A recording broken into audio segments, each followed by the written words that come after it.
Hey, mas mga dumaday for today's video. Grabe pang second video na po ito mga dumaday na mag-unbox na naman tayo ng ating mga grocery. Grabe yan. So ang nagasto natin yan mga dumaday, grabe 1,376.85 mga dumaday. Grabe na talaga yan. Kaya galing pa talaga sa grocery store dito sa aming lugar. Grabe, tatanggalin ko na itong shades mga dumaday para makikita naman yung aking mata na sobrang cute. So ngayon, unahin natin itong mag-unbox ng mga dumaday. Siyempre ito, hindi nila ito isasama sa karton kasi pinakarton ko lang. So pinabili nila ako ng eco bag. Magkano yung eco bag dito sa... Ito parang tag-G's lang ito. Mag-goodness. So ngayon mga dumaday, nag-order ako. Bumili ako sa kanila ng apple kasi yung apple sa kanila tag 23 lang yung presyo. Pero yung sa labas-labas, yung ganito kalaki mga dumaday, worth 30 pesos. Grabe, mas mahal pa talaga yung nagbibinta sa labas kaysa sa loob ng mga grocery store. So ngayon, tatlo yung binili ko kasi an apple a day keeps the trouble away. Yan o, apat yan. Tingnan nyo yan mga dumaday. Grabe yan. O, tingnan nyo. Dapat kumain talaga kayo ng apple mga dumaday para yung skin nyo ay ma-maintain nyo talaga na sobrang kinis talaga. Wah, ang alat pa. At ngayon mga dumaday, paborito yung anak mga dumaday. Grabe Pure Foods. Grabe Pure Foods Crazy Cat Nuggets. Kapag kakain ka nito, makikrazy ka talaga. Grabe sa sarap mga dumaday. At ang sarap, yummy. At pangatlo mga dumaday, itong Pure Foods. Grabe Pure Foods ha. Loyal ako sa inyo talaga. Pure Foods naman pala napili ko itong Tender Juicy. Yung classic mga dumaday kasi ayaw nila ng mga may cheese dyan kasi nakakabidli yan mga dumaday. Parang yung mukha mo ang bidli-bidli na. Wah! At ngayon... Gwapo ni Kuya. At ngayon mga dumaday, itong ikubag dapat i-keep natin itong mga dumaday kasi ang mga wise na ina dapat itatago talaga pero hindi ako ina. Ama ako, so wise ama. Wah! At ngayon mga dumaday, gagamit tayo ng mantika, yung palm oil mga dumaday kasi hindi na natin afford yung mga... Olive. Ha? Olive. Olive, shout out sa iyo Olive, nakakaluka ka, ang mahal-mahal mo. Yan ang mga dumaday. At ngayon mga dumaday, bumili pa talaga ako sa labas ng grocery store ito mga dumaday. O, tingnan nyo naman ito. Itong skin fighter kasi minsan dito sa bukid mga dumaday, maraming nangangagat. Aswang, tikbalang, kapre at iba pa. Tuwing gabi, pupunta sila dito at manuktok sila. Pag abli mo, kinakagat ka na pala. Kaya mayroon dapat tayong mga skin fighter para ipa-fight talaga nila yung mga trouble. Tingnan nyo yung mga lubot dyan. Wah! Tambal ng skin fighter sa up, down, down. Tumahimik ka. Huwag mong sabihin dito na may up tayo mga dumaday kasi hindi nila maintindihan yung up. Ang intindihan nila dito ay down. Wah! Skin fighter mga dumaday. Grabe talaga yan. Hindi mo ito makikita sa mga pharmacy kasi insikwakang kaon kalibang din pala ito. Wah! Yung kantidad niya mga dumaday is 139. Itong dalawa kasi tag 99. Tsaka tag 40 itong maliit. Wow! Grabe yan. So ngayon mga dumaday, dito na tayo sa exciting part. Yan, kukuha muna ako ng gunting. Kasi wala akong gunting. Hindi ako nagprepare. Hindi ko kaya yung mga ginagawa ng mga tindero na ginaganon lang nila mga kamay nila. Grabe sabi yung mga kubal yun. May mga blade siguro yung mga kamay nila. Wah! At bumalik na tayo mga dumaday for the gunting mga dumaday. Siyempre guguntingin talaga natin to. Wow! Grabe. Shout out sa'yo. Ito yung paborito nyong inumin. Wah! Grabe yan. So mga dumaday, ito na talaga. Ang wais na ina pa rin mga dumaday, itatago nila yung mga pisi-pisi na yan. Pero ako, ilalabay ko na yan kasi pag itatago ko ito mga dumaday, paghanapin ko, hindi ko na rin siya makita kasi nakalimutan ko na. Grabe na talaga yan mga dumaday. So ngayon mga dumaday, tatayo na talaga ako, magpuyok-pot ako dito para mailhan nyo na ba talaga kung ano ba itong binibili ko sa 1,300 plus. Grabe naman yan. Pangalawang grocery ko na ngayon na simana na ito. Grabe talaga, naubos na talaga namin lahat. Siyempre sa ating samahan mga dumaday, kailangan talaga natin sa samahan ng pamilya natin may sweetness overload tayo. Kaya ito lang yung ma-afford namin na chocolate mga dumaday. Ang ganda sana ang pumili ng Toblerone, KitKat, saka iba pa. Pero hindi ma-afford mga dumaday. Grabe, sobrang mahal, nakakaluka. Kaya itong Cloud9 na lang. Kapag kumain ka dito, para kang nasa ulap talaga, nag-99 na yung tiyan mo sa kalaki. Wah!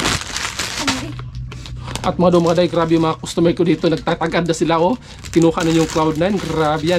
At syempre sa pangalawa ng Cloud9 mga dumaday, at dahil marami din nanganggap ito mga aswang, ito talaga yung Baygon Katol, Bagsik man yan.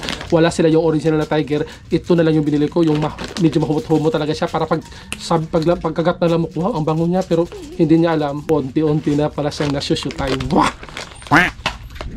Ito mga dumaday, Clover Together, ang sarap mag-fingers. Oh, grabe talaga. Dalawa yan, cheese flavor yung paborito nila. Oh, baka may kukuha naman dyan.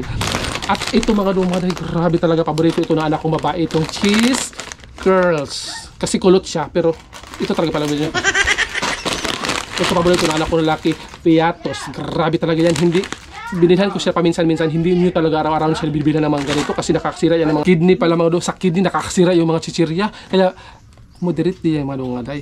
At dahil marami kaming kahyupan dito mga dumaday, yung mga pusa minsan nag-iigit dito sa labas, nagkatag-katag talaga yung mga tae nila dito sa labas, hindi sila makapugong talaga, makaigit sila, minsan makaihi sila. Lalo to yung aso namin, yung mga itoy dito. Naku, bisagasa na sila mag-iigit talaga dito, mag-ihi talaga, hindi mo talaga sila matrain kasi yung trip nila talaga kung dyan sila mag-igit-igit, dyan talaga, kaya kailangan talaga natin ng tissue. Kaya lagi talagang may andam na tissue dito sa aming bukid kasi grabe talaga. Alangan naman kukunin mo yan, papahirin mo yung kamot mo. Wah, sinuswerte sila. At dito mga dumaday, minsan talaga may ketchup kami kasi minsan talaga nagluto ako ng french fries. Ito talaga yung pinilo ko na ketchup mga dumaday kasi pag ito yung natikman mo ketchup, parang maalala mo na parang kumain ka sa McDo at Jollibee. Na dito sa aming probinsya mga dumaday, wala nang McDo at Jollibee. Grabe na talaga, napakabukid na talaga dito. Shout out naman dito, wala mga Jollibee at McDo. Kaya ito, lasang Jollibee at McDo yung ketchup nila kasi kuhang-kuha ng Del Monte quality. Siguro ito yung gamit nila. Wah! Pagkatapos ng mga dumaday, ito talaga mga dumaday, grabe na talaga yung aming mga bad bet talaga yung mga tao dito ngayon mga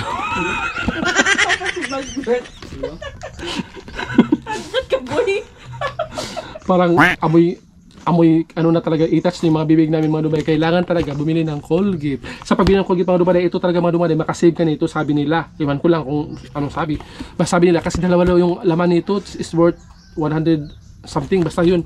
Iyan na talaga, wag mo na explain dong. At ito alcohol talaga mga dumaday, dapat dito talaga maraming mga germs talaga dito, dapat alkoholohan mo talaga. At dito, Mr. Muscle yan. Grabe talaga para sa mga muscles natin. Ito talaga yung inumin natin. Hindi, joke lang mga dumalay. Kasi minsan dito magmamap kayo mga tae, mga suka, mga manok dyan na dito sa amin pumupunta. Nag-iiti-iti dito. Pero hindi naman namin yan mga binuhi, mga dumalay. Pero dito sila nakatira at dito sila at dito sila natutulog sa aming mga balkon minsan. Kaya minsan pag mata namin sa sayo, grabe, ang sobrang dami ng iti talaga. Nakakaluka na talaga yung manok na dyan. Okay lang naman kung sa akin yan kasi makabalos din naman ako pag tuwa niyan. Tingnan nyo man yan, umaligid na siya. Wow, sino kaya may-ari ng manok na yan? Wow, grabe talaga yan, pang sabong yan. Wow. Kaya ito talaga pangpahid talaga sa kanila. Sagulan mo to ng tubig mga dumaday kasi kapag hindi mo sagulan ng tubig to, naku mga dumaday, kalas talaga yan at mapupurdoy tayo yan. Tingnan, hoy, wag mong anuhin yan.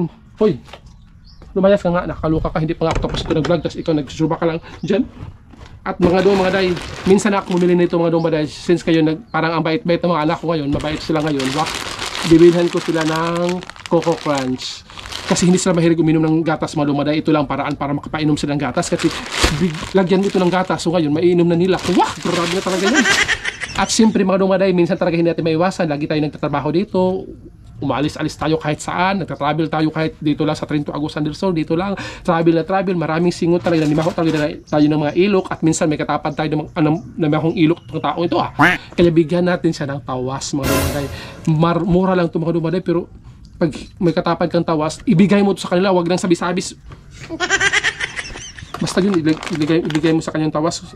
Bahala na siya kung anong gawin niya sa tawas. Alam namang isago niyan sa mga luto. Tingnan niyo mga customer dito, ang dami na. Wah, grabe yan. So ngayon mga dong, malapit na maubos yung ating 1,300 something. At syempre mga dumaday, walang katapusan dito talaga sa mga grocery ko. Ang dami talagang snack ng mga bata. Kasi taod-taod sila nang hihingi ng snack. Grabe yan. Ano yung mga bibig nila? Grinder. At dito mga dumaday, bumili rin ako ng Yakult para sa mga juice. Ayaw na nila ng mga juice. Gusto nila yung Yakult. Yan masarap yan kasi nakiinom din kami dyan. Minsan kasi maghanap tayo ng mga tamis-tamis. At dito hindi talaga mawala sa mga dumaday. Lagi talaga ito kami bumili dito kasi minsan talaga kasi kasi hindi ito maganda sa katawan or hindi ito good for the health kasi marami itong mga preservatives. Chemicals, preservatives. Kaya shout out sa iyo, gumawa naman kayo ng Lucky Me na kunti lang yung preservatives. Yung Lucky Me na anong flavor, kamunggay, wah. Ang daming pusa dito, gusto nang kumitkit sa aking mga grocery. Nakakaloka, hoy, wag yan kasi may kilita ako dyan. At yan na nga, apat na lang itong item mga dumaday na nabibilin dito mga dumaday. Siyempre, minsan talaga kinakapoy ako mga dumaday sa pagluto. So, ito lang talaga, paborito na lang yung tuna. So, ngayon, for this time mga dumaday, mag-centuritan na tayo. Sa lahat ng tuna, ito ang mas mahal, mga dumaday. Pero batay lang natin, yung mali lang ating binili kasi wala silang yung mahaba, yung malaki pa nito. Naubusan daw sila. Grabe yun. At siyempre mga dumaday, sa pagluto natin kailangan tayo ng may asin kasi hindi tayo engkanto o wala na tayong asin. Pero sabi kasi nila mga dumaday, kapag wala ng asin sa bahay, naghihirap na talaga. Ayoko matawag na maghihirap tayo kahit wala tayong pera, basta hindi lang tayo matatawag na mahihirap tayo. Dapat may asin tayo kasi pag wala ng ulam, ganunan mo na ng asin, fights na mga dumaday. Hindi mo naman yan ibablog kung wala kang ulam, nakakaluka ka talaga. At pinakalas natin mga dumaday, wala na talaga, ubos na talaga. O sa'yo na yung karton, no? ibigay ko sa kanya yung karton. O, sa'yo na yan. Mahahappy yan. Ayaw mo yan? O, sa'yo na yan, sa'yo na. Kaya, at ito yung pinakalas natin. Itong, iwan ko ba kung alam nyo ba ito kung ano to. Basta paborito ko to. Ayun, pumasok na talaga yung aming Amerikanang pusa. Yun na. Hello. Yan ang paborito niya mga dumaday. Kaya box talaga yung ginagrocery ko kasi siya talaga ang nasisayahan dyan. Ang iba kasi mga pusa dito, namiminaw lang sila sa akin. Oh. Ayan o. Oh. Namiminaw lang yan. Dyan. At ito yung isa. Oh. Yan. Namiminaw din siya sa aking vlog. Nakakaloka na talaga yan. Kasi pag may mag-upload dito ng mga sisirya, hihingi yan. At ito yung pinaka ano, piyaya. Pero ang nakasulat dito is piyaya. Ang piyaya ay galing pala ito ng, hindi ko basa, Purok 5, Pigkarangan, Tubod, Lanao del Norte. Grabe ang layo para narating nitong piyaya na to. From Lanao del Norte pala to. Since paborito ko itong mga dumaday, titikman na natin. Ano yung gunting?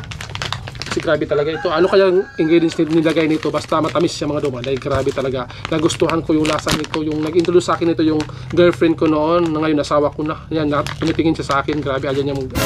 Tingnan nyo naman yung kamay niya. Nangangayo naman siya. Tingnan nyo. Wow. Lagyan natin yan. Kasi audience impact lang siya. Wow. Grabe yan. At ngayon mga dumaday, tingnan nyo, ganyan yung purma niya mga dumaday. Pag tutungain nyo siya, para siyang pita bread, pero ang pagtikin niya siya, matatamis siya mga dumaday. Grabe.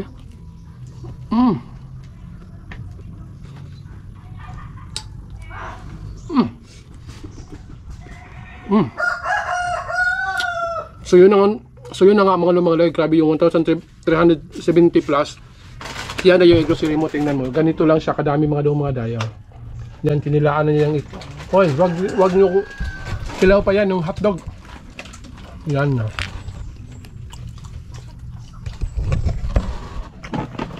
So maraming salamat sa panonood at salamat pa rin kasi kahit pa paano nakakabili pa rin tayo ng mga groceries. Alam ko maraming mahirap pa dito sa atin mga dumaday na kahit pang grocery wala sila, hindi sila makagrocery. Pero thankful pa rin tayo sa Panginoon kasi tayo nakakabili pa rin tayo ng pang grocery. At salamat sa mga dumaday sa inyong suporta at dahil dyan, ito sa Pisayo Piyaya. Sa'yo na yan. Wow.